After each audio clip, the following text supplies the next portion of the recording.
continue to fellowship with one another and be in community. So with that said, I do want to welcome up Amelia, who's going to be preaching this morning. So let's give Amelia a warm welcome as she comes.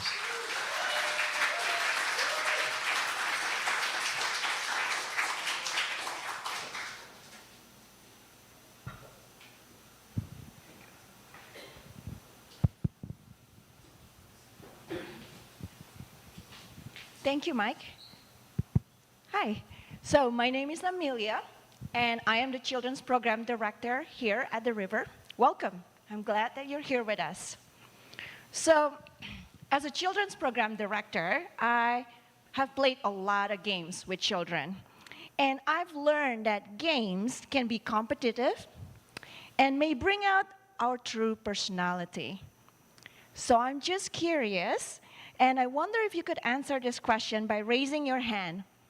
If you play a game with a child, would you let the child win in hope not to break their heart or their spirit? Or would you bring out your A game, your best performance, and give that child a good run for his money? So who's for number one? Let the child win. All right. And who's for number two? Wow. Okay. So we have some competitive players here. So a few years ago, I was playing a game with one particular child, and for whatever reasons, I kept winning. Not because I was skillful. It was a game of chances and probability. But this child was very persistent, so we kept playing round after round. Until at one point, she said, "I give up." Of course you kept winning because you work for God. And I thought that was the funniest thing ever. But I understand her thinking. We live in a world where if we work hard at something, we will reap the benefits of it, right? Good things will come. I believe this, and many people, I'm sure, believe this too. And if you please your boss, you will gain favor. So apparently, I pleased God, and God let me win games. Maybe next time I should try the lottery. So when we live in the world where exchanges and transactions happen all the time. So we work hard at work and trade in our time for money and financial security. We exchange our labor and sweat at the gym, so we may be fit and look more attractive. Even socially, when we share our resources, we gain likability among our peers. And when you live in a big city like New York, with higher societal expectations for success, for wealth, and status, this no pain, no gain mentality is amplified even more. According to a report, 41% of New Yorkers work over 49 hours a week, which is higher than the national average of 33%. And this is not without a cost. We experience chronic fatigue, burnout, mental health issue, strained relationship, and social isolation. Because we believe in this myth that hardship, sacrifice, and suffering are necessary for success and fulfillment in life. And this is the transactions that we must make. So we hustle, we struggle, and we wrestle. In the Bible, we have one character named Jacob. Jacob was known as someone who likes to make transactions. Jacob was always making deals. And one of the famous stories was between him and his older twin brother, Esau. As the firstborn son, Esau was entitled to the double portion of the father's inheritance. One day, when Esau returned from hunting and was extremely hungry, Jacob was taking advantage of the situation. He offered Esau a bowl of stew in exchange for his birthright. Esau, driven by his hunger, agreed and despised his birthright. Later, when their father Isaac was old and blind, Jacob, with the help of his mother Rebekah, deceived Isaac into blessing him instead of Esau. Jacob went to his father and said, "My father." "Yes, my son. Who is it?" Jacob said, "I am Esau, your firstborn. I have done as you told me. Please sit up and eat some of my game, so that you may give me your blessing." Isaac asked his son, "How did you find it so quickly, my son?"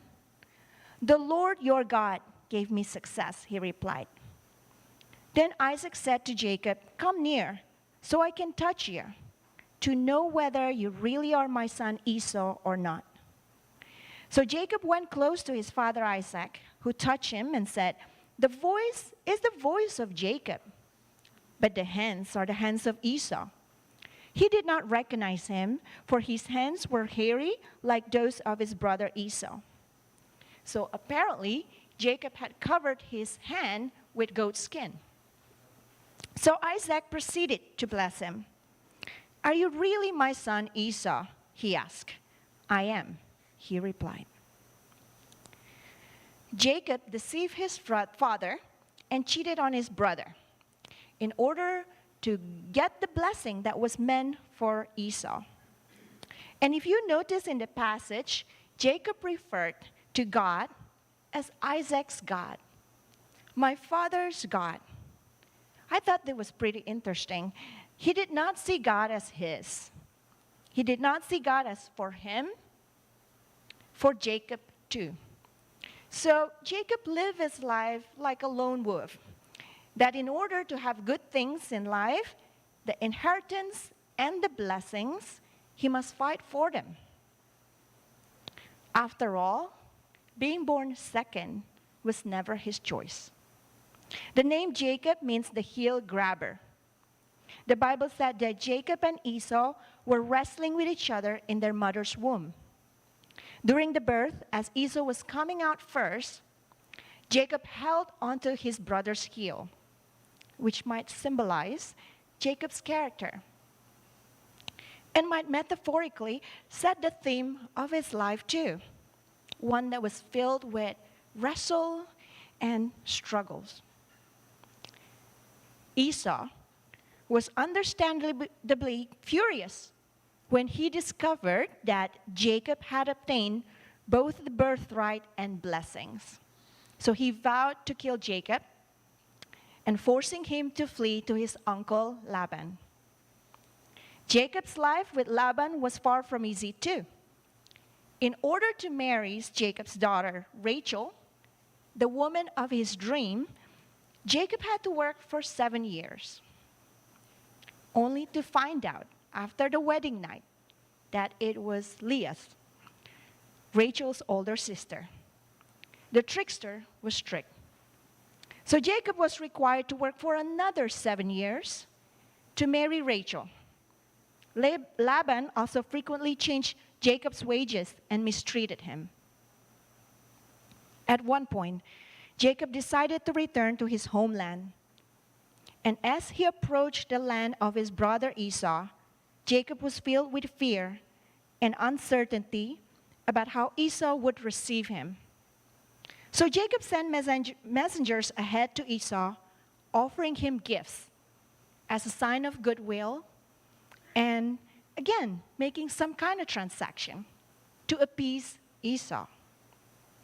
But an interesting event happened the night before he met Esau. Jacob got up in the middle of the night and took his wives, his 11 children, and everything he owned across the other side of the Jabbok River for safety. Afterwards, Jacob went back and spent the rest of the night alone.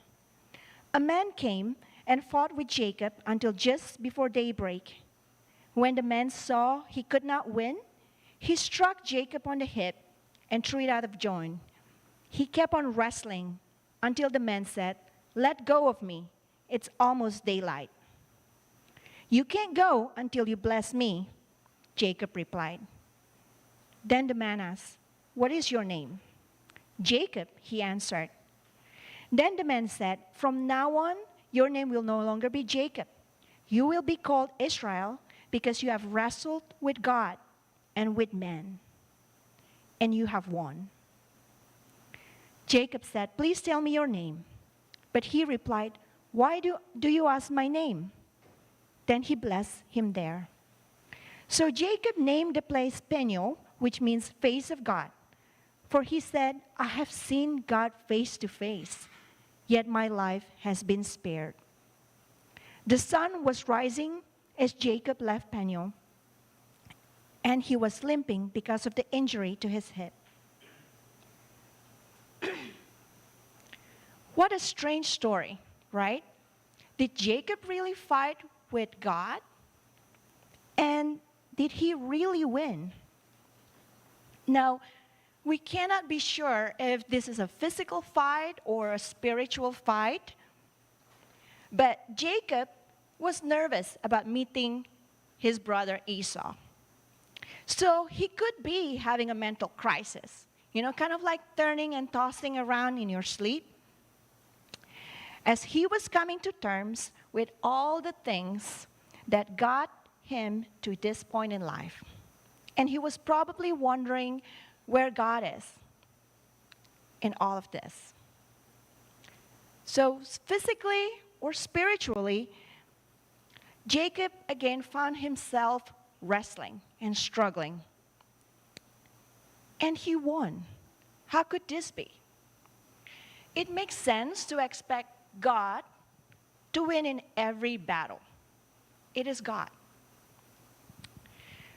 So what really happened here? Well, this story makes me wonder about Jesus and the cross.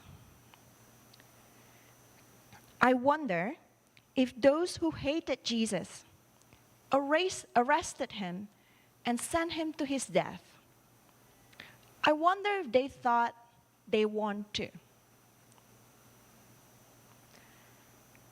The religious leaders and their supporters, I wonder if they thought that they defeated Jesus.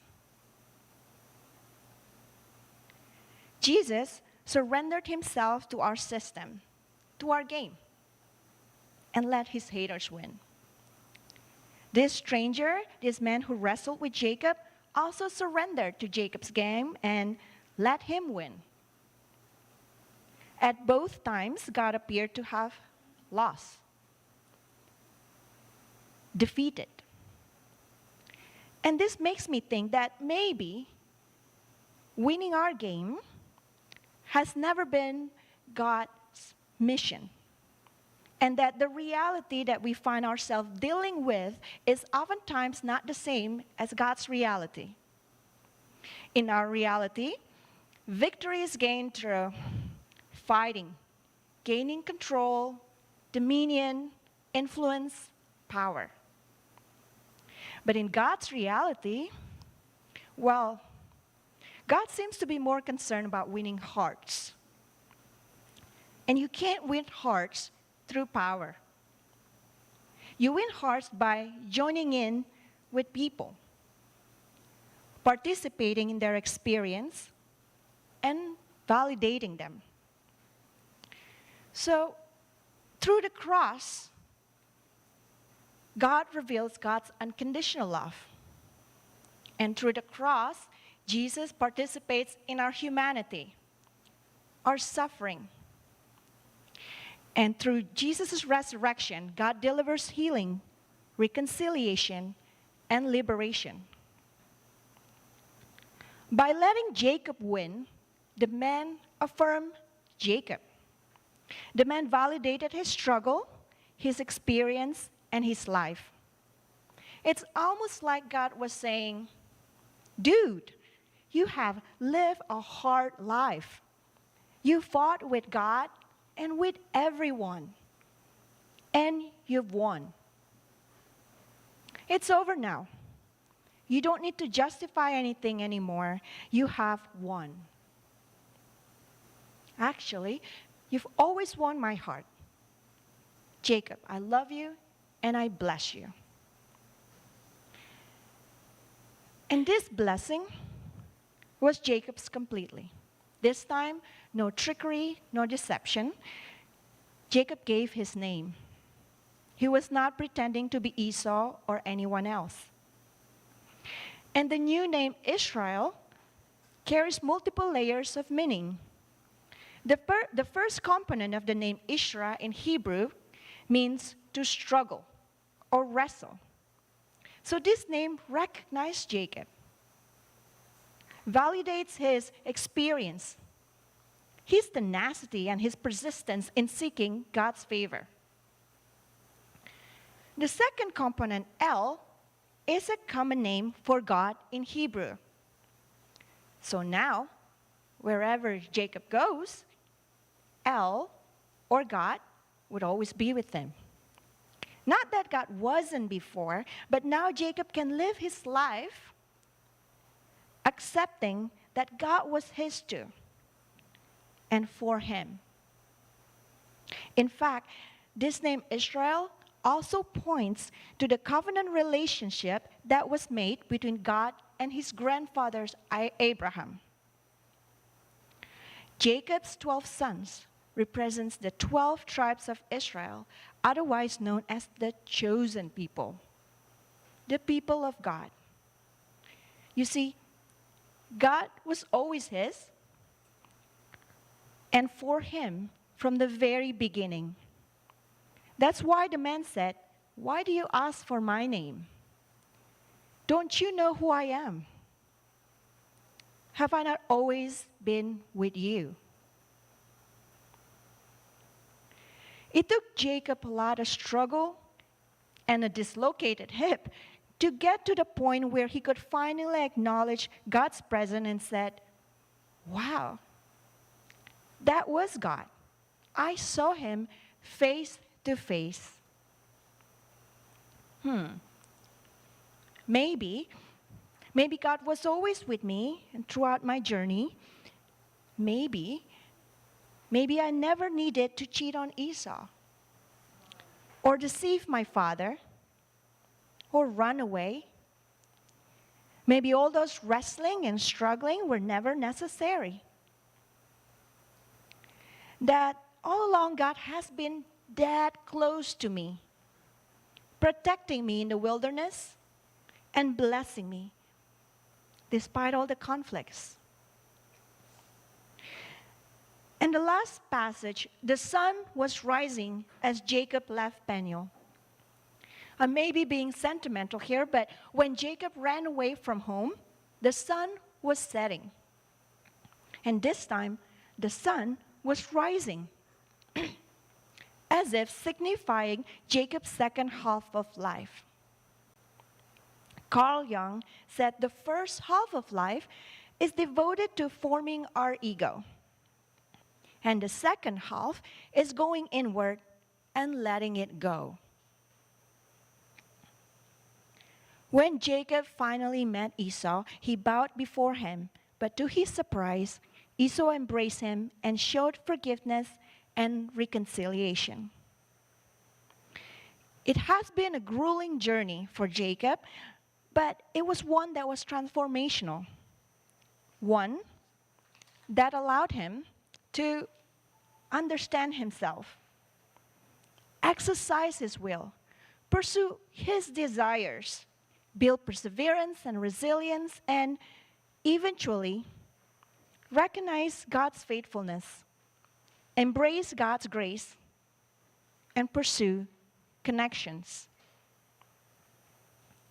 So, what is the significance of this story for me, for Christians?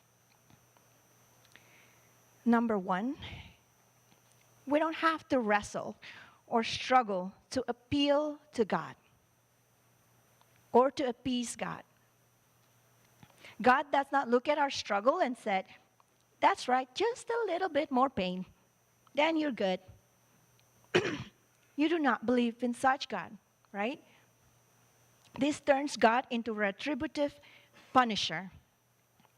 And this is why understanding the cross as a transactional affair, where God needs to be at peace with Jesus' suffering in order to forgive us, or to see us as worthy is problematic and is too small of a narrative.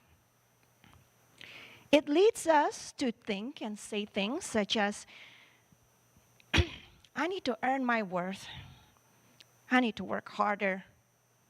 Maybe even suffer for God so He can look at me favorably. Let me share a personal story. I had a wonderful father. He was dedicated in many ways, a hard worker, and he was always giving to everyone, sometimes sacrificially. However, my father never attended any of his daughters' graduation, and he had 3 daughters.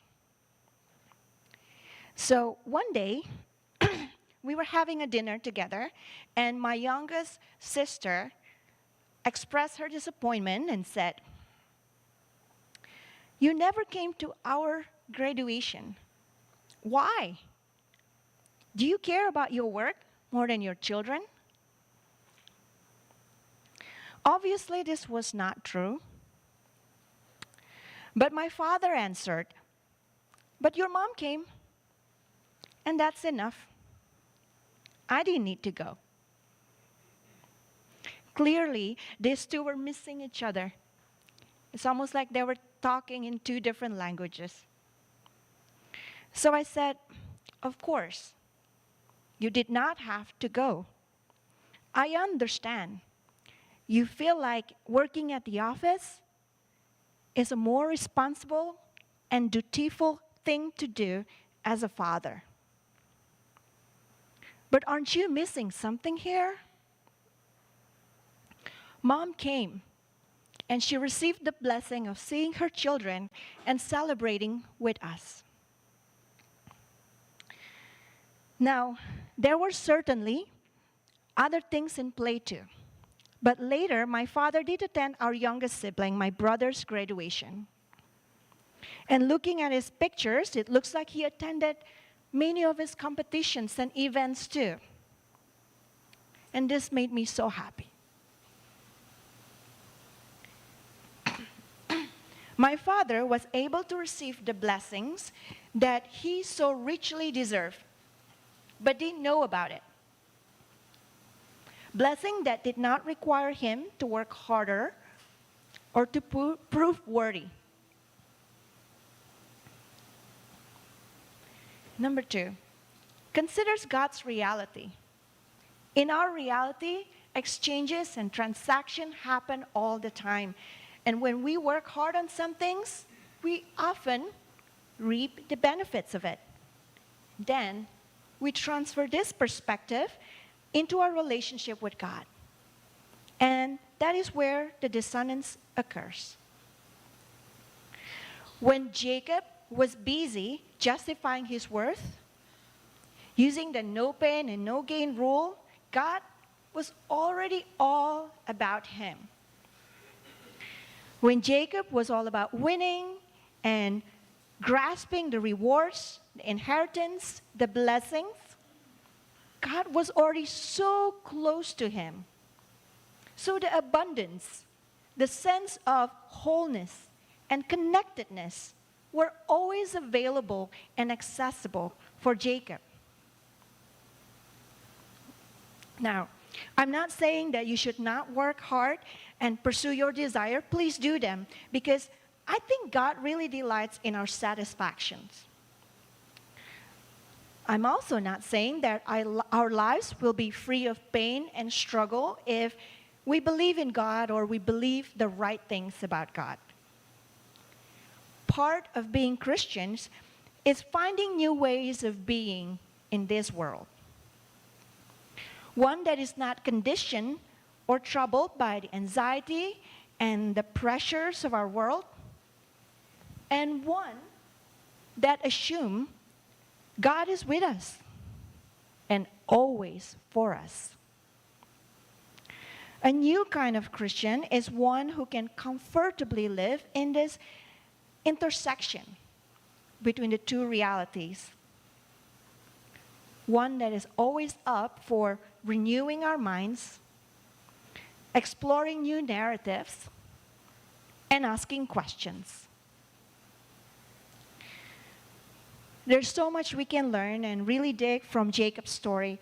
So I've included this chart to summarize some of the points we talked about today in today's insert. And after the service, I will be leading the Chat with the Pastor group upstairs on the second floor.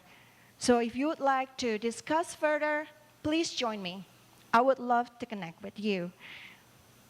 At River Kids, we like to end our stories with some wondering questions.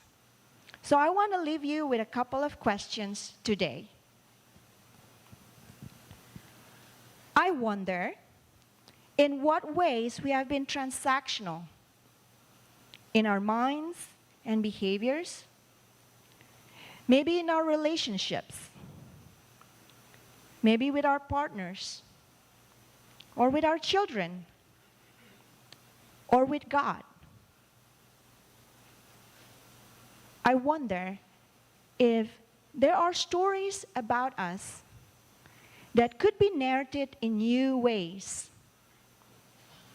What kind of journey are you on right now? Where is God in your situation? Is God saying anything? Thank you.